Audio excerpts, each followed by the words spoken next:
Hello, আমি Nandita. Late night চ্যানেলে তোমাদের সকলকে জানাই স্বাগত। তো এপিসোড শুরু করবার প্রথমেই জানাই, ভিডিওটি ভালো লাগলে অবশ্যই একটি লাইক, কমেন্ট ও শেয়ার করবেন এবং পরবর্তী ভিডিও দেখার জন্য অবশ্যই চ্যানেলটিকে সাবস্ক্রাইব করে আমার পাশে থাকবেন। তো চলো আজকের এপিসোড শুরু করা যাক।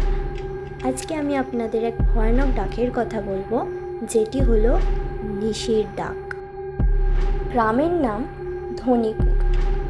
ছোট্ট নির্জন গ্রাম, পাশ দিয়ে বয়ে গেছে একটি পাথুরে নদী। দিনের বেলা সব কিছু স্বাভাবিক লাগলেও রাত নামলেই যেন ভয় এসে ঘিরে ধরত। গ্রামের প্রবীণরা বলতো, নিশির ডাক শুনলে কেউ ফিরেও তাকিও না, জান যাবে। বছর কুড়ির যুবক রণজিৎ শহর থেকে গ্রামে আসে মাসখানেকের ছুটিতে। সে শহরের ছেলে, ভূতের গল্পে বিশ্বাস করে না। তার মামার বাড়ি ছিল ধনীপুরে। মামা মামি খুব আদর করতেন রণজিৎকে। গ্রামের নিস্তরঙ্গ জীবনটা উপভোগ করছিল সে। তবে একটা জিনিস তাকে বিস্মিত করেছিল, গ্রামের লোকজন সন্ধ্যা নামলেই ঘর থেকে বেরোতো না। লণ্ঠন জ্বালিয়ে দরজা জানালা বন্ধ করে বসে থাকত। কেউ কেউ ভেতর থেকে তালা দিয়েও রাখত। রণজিৎ অবাক হয়ে জিজ্ঞেস করেছিল, মামা, এত ভয় কিসে? মামা মুখ ভার করে বলেছিলেন, বাবা, এখানে রাতে নিশির ডাক হয়। যেই তার ডাকে সাড়া দেয় সে আর ফেরে না। রণজিৎ হেসে উড়িয়ে দেয় সব কথা। আধুনিক যুগে এসব বিশ্বাস করে কে? এক রাতে চাঁদের আলোয় ভেজা নদীর পাড়ে হাঁটছিল রণজিৎ। হঠাৎ সে শুনল, কেমন যেন একটা মিষ্টি মেয়েলি কণ্ঠস্বর ডাকছে, রণজিৎ, রণজিৎ, ও রণজিৎ। সে থমকে দাঁড়ায়। কে ডাকলো? পিছন ফিরে দেখে কেউ নেই। আবার শুনতে পায়, এবার যেন একটু দূর থেকে, ও রণজিৎ, আয়, আয় না। রণজিৎ কৌতূহল নিয়ে এগিয়ে যায় ডাকে সাড়া দিয়ে। তার মনে হয় একটা নিশ্চয়ই কেউ মজা করছে, হয়তো গ্রামের কোনো মেয়ে বা পাড়া প্রতিবেশীরা। কিন্তু সে যত এগোয় কণ্ঠস্বর তত দূরে সরে যায়। এখন সে একেবারে নদীর পাড়ে।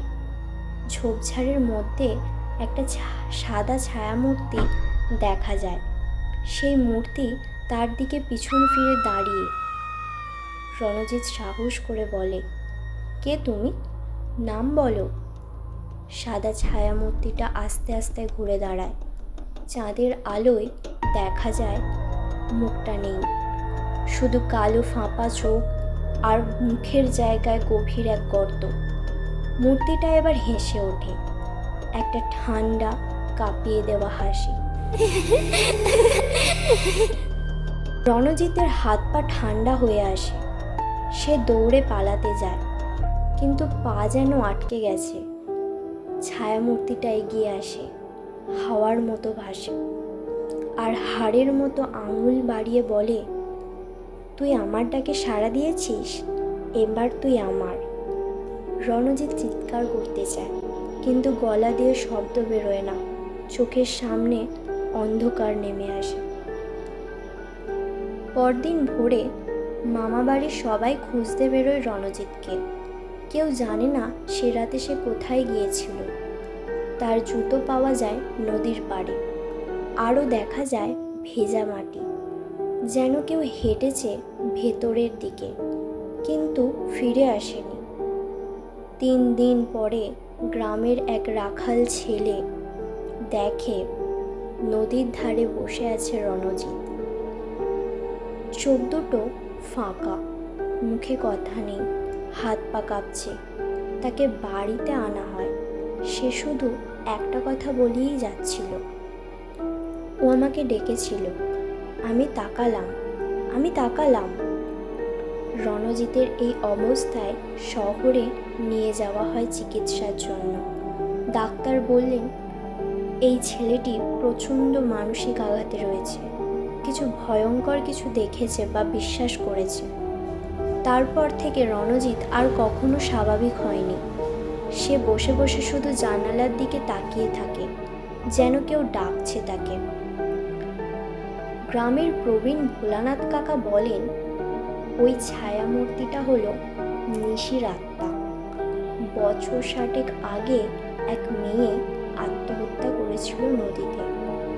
ভালোবাসার প্রতারণা সহ্য করতে না পেরে তখন থেকেই সে নদীর ধারে ঘোরে, ডাক দেয় তরুণদের। যারা সাড়া দেয় তারা আর ফিরে আসে না, বাড়ি ফিরলেও পুরোপুরি আসে না। ধনীপুর গ্রামে এখনো সন্ধ্যার পর কেউ বেরোয় না।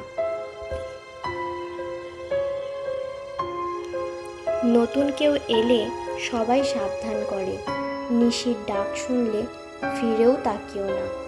আর পুরনো লোকেরা জানে, যারা একবার নিশির চোখে পড়ে তারা কোনো না কোনোভাবে হারিয়ে যায়।